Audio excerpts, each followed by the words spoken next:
What's up, everybody? It's your boy Bosco. Welcome back. Hope you're having a wonderful morning, evening, afternoon, wherever and whenever you are. Um, wow, what an amazing weekend of football we had. Joe Burrow, Evan McMotherfucking Fearson. Whoo! Oh my gosh, what a fantastic game! I am honestly beyond happy that the Bengals won there. Didn't really have a foot in the game here, and in either one wasn't really, none of these teams are really my team. But I'm so happy for Joe Burrow. I mean, what a fucking story, coming back from such a ridiculous injury. All the offseason narratives of how much the Bengals messed up not drafting Penny Sewell, taking Jamar Chase, and just how beautifully that's worked out. And I mean, that is going to be, it's looking like they're going to be a team to be reckoned with for a while. With those wide receivers there, with Joe Burrow, with a kicker that doesn't miss, So much respect. Congratulations to them. I cannot wait for next week's matchup, or 2 weeks from now. Whoops, my bad. With the Rams and the Bengals. That's gonna be exciting. I've seen a lot of people posting about Jamar Chase, Jalen Ramsey matchup. That's yeah, that's gonna be a good one. That's gonna be a good one. So today we're gonna be talking about some players to buy in Dynasty Football 2022. Last video we talked about some wide receivers and tight ends that I thought were good buys. So this video we're gonna be talking about some running backs. First off, we have from the Kansas City Chiefs, Clyde Edwards-Helaire. So between being injured throughout a lot of the season and now McKinnon showing out in the playoffs, I'm sure there's plenty of people who are Clyde Edwards-Helaire managers that are a little nervous about him. I'm here to tell you, don't worry. Don't worry. Jerick McKinnon's going to be 30 next year. And as much as I loved him, I thought he was going to have a great career on San Francisco. And, year after year, they held him. And I kept being like, all right, well, this is his year coming back from injury. This is his year coming back from injury. He's been injured for the last, 3 out of the 4 last years. It's not been great. So I had really high hopes for him. Didn't really play out. I think he is a great player, but I mean, I don't know. He doesn't have the same, even though he was looking good in the playoffs, he doesn't have the same spark that he did back 4 years ago when he was coming off of a great season in Minnesota, or 5 years ago now, I guess. Sheesh. However, it's not likely that a 30-year-old Jerick McKinnon coming off of multiple, injuries that kept him out for full seasons comes back next offseason and dominates that backfield with a young 23-year-old Clyde Edwards-Helaire. I personally just don't see it happen. I strongly believe that one of the reasons why people are so low on Clyde, because he hasn't actually been that bad. I mean, when he plays, he's typically a pretty solid RB2 with low RB1 upside. I think the reason why people are really so down on him is because of what I'm going to call a hype hangover.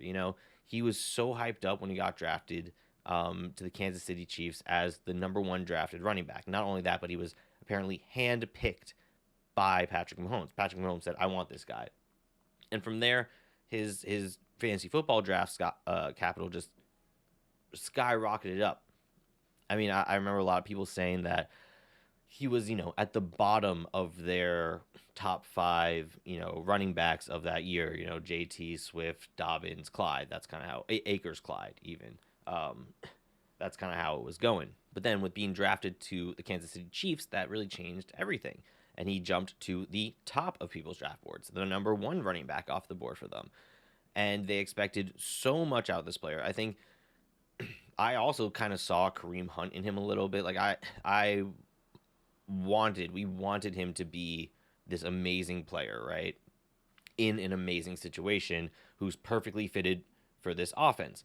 However, one thing I actually just realized, this offense doesn't need an amazing running back. And honestly, it could probably be better with a Jonathan Taylor, or someone who, once they get a lead, can just kind of hold that lead and keep them, a more of a game manager. But, the team revolves around Mahomes and Hill and Kelsey. When there is that Hunt player there, that they can make a difference. And I think CEH can make that difference. But, we were expecting him to just fill the Hunt role and be that player, but maybe he's just not that player.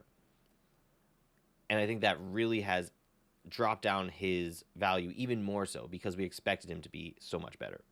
So yeah, even out of like right off out of college, being a rookie in the year. People were drafting him in redraft even like he was going to be a top 12 running back. Like he even had that RB1 overall upside. Last year, he actually ended up as the RB22 in PPR and RB21 in standard in only 13 games played, which is honestly very solid.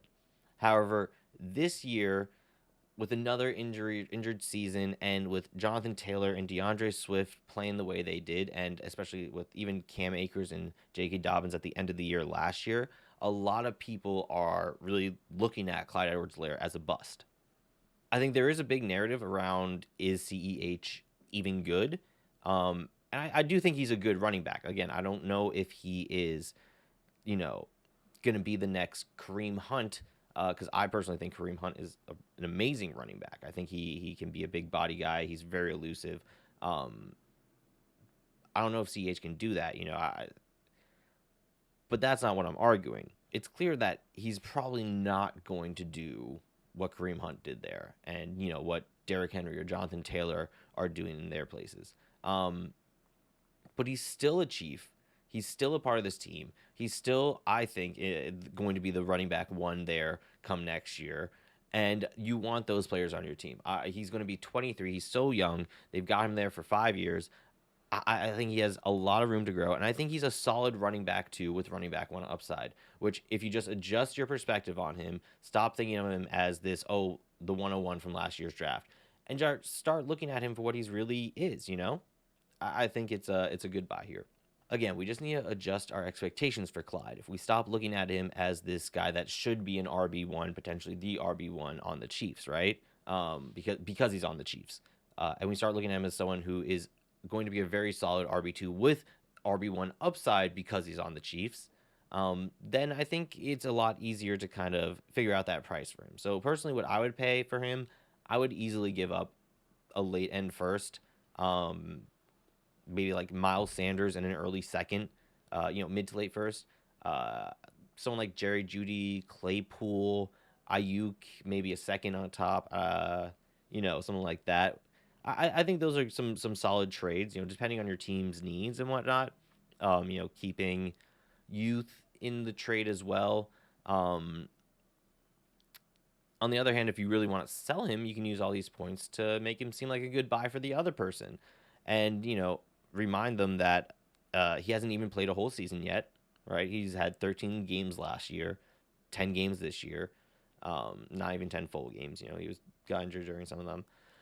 And he's only 22. He's going to be 23 next year. So young.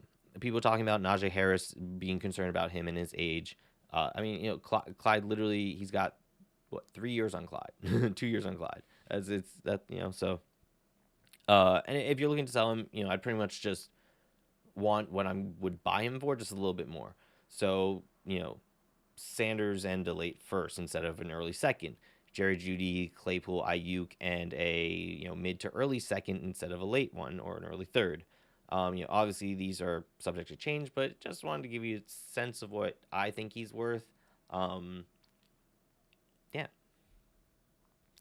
So we've talked about him a lot, but next up is Kareem Hunt.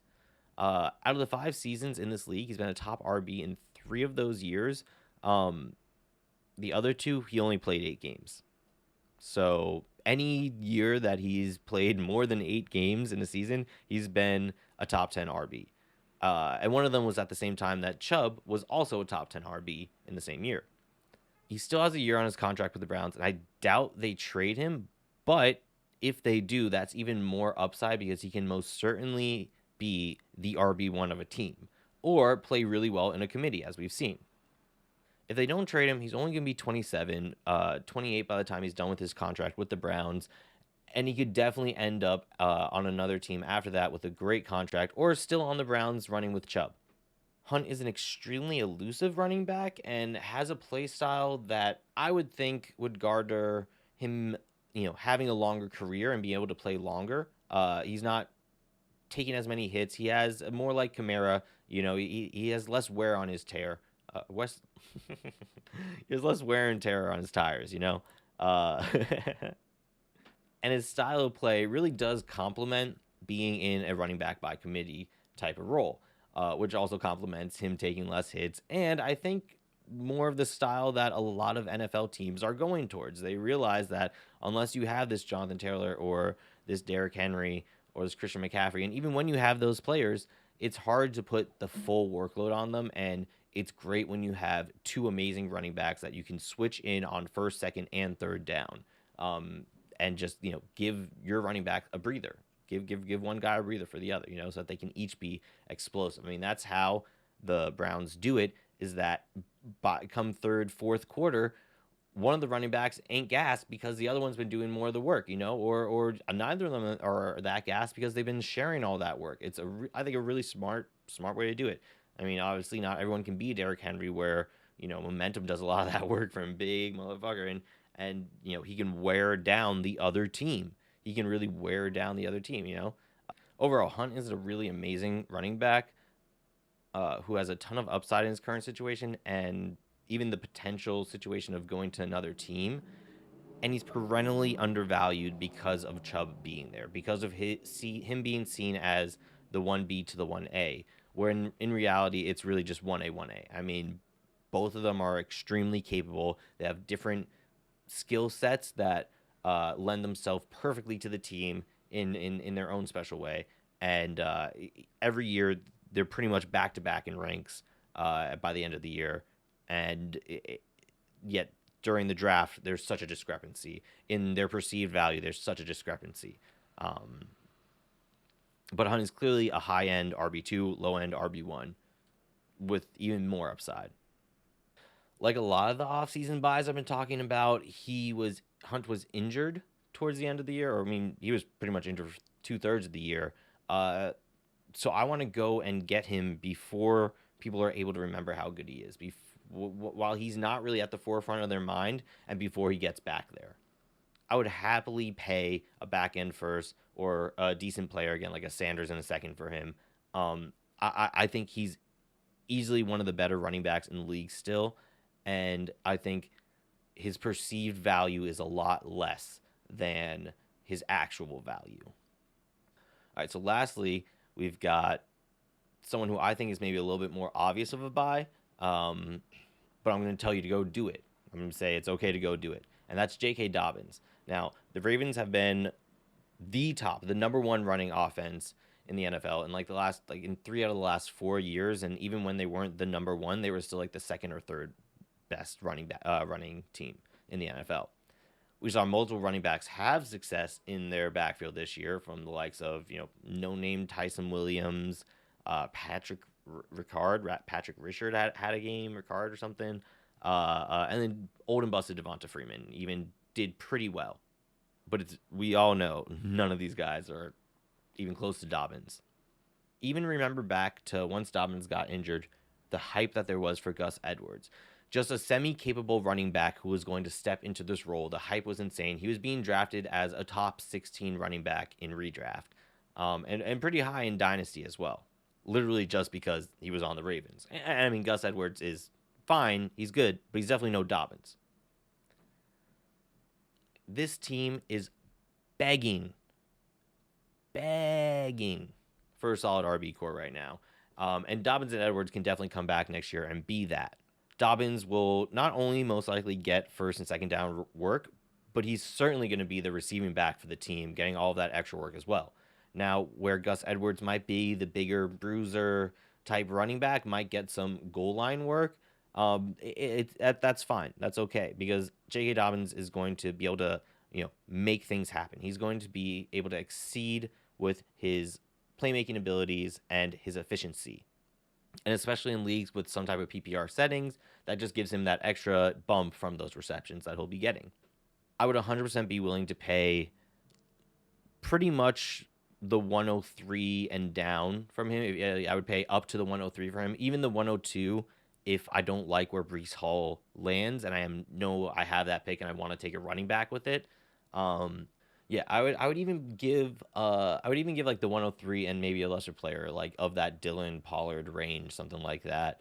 I think Dobbins could come back next year and easily be a top 10, top 8 running back. I mean, again, this team was just begging for a running back, begging for a good core, and I think with Edwards coming back as well, hopefully, the two of them will be able to really complete this team and take the Ravens actually to the next level. I mean, I know Andy Holloway had them as winning the Super Bowl before the season, before the JK Dobbins injury, and then he still had them even with Gus Edwards, and that happened, and he was now, and they had a very up and down season. But I think if you get that the a little more consistency with those running backs in there, with that good core, really fully round out that offense, man, I do think that could take them to the Super Bowl for sure. Now, on the other hand, if you don't want to spend as much, if you're trying to just look for some depth on your team, you don't necessarily need, an every week starter running back, but you want someone who you can flex in. I think Gus Edwards is a pretty good buy low. I mean, people definitely aren't thinking about him. If you bring up the conversation of the Ravens, people are definitely just thinking about JK Dobbins coming back, and you can maybe use the hype of JK Dobbins coming back to sneakily get Gus Edwards, for a little bit lower uh, than you may have been able to before. I think you could probably, I assume you could get him for a back end second, early third. Uh, he's on contract with the Ravens through 2023. And again, I think he's a really good complement to J.K. Dobbins. I think this team will use multiple running backs, and I think there's no reason why he can't be fantasy relevant in a flexible manner. He's clearly not going to be your RB1 or 2 or 3, but he could definitely be in RB3 on weeks, and you could definitely slot him into your flex. And as I talked about in one of my other videos, depth is so important in Dynasty. Really, in all facts of football and all versions of football, depth is very important. All right, anything else I want to add? This is the life of Bo. This is the life of Bohemia.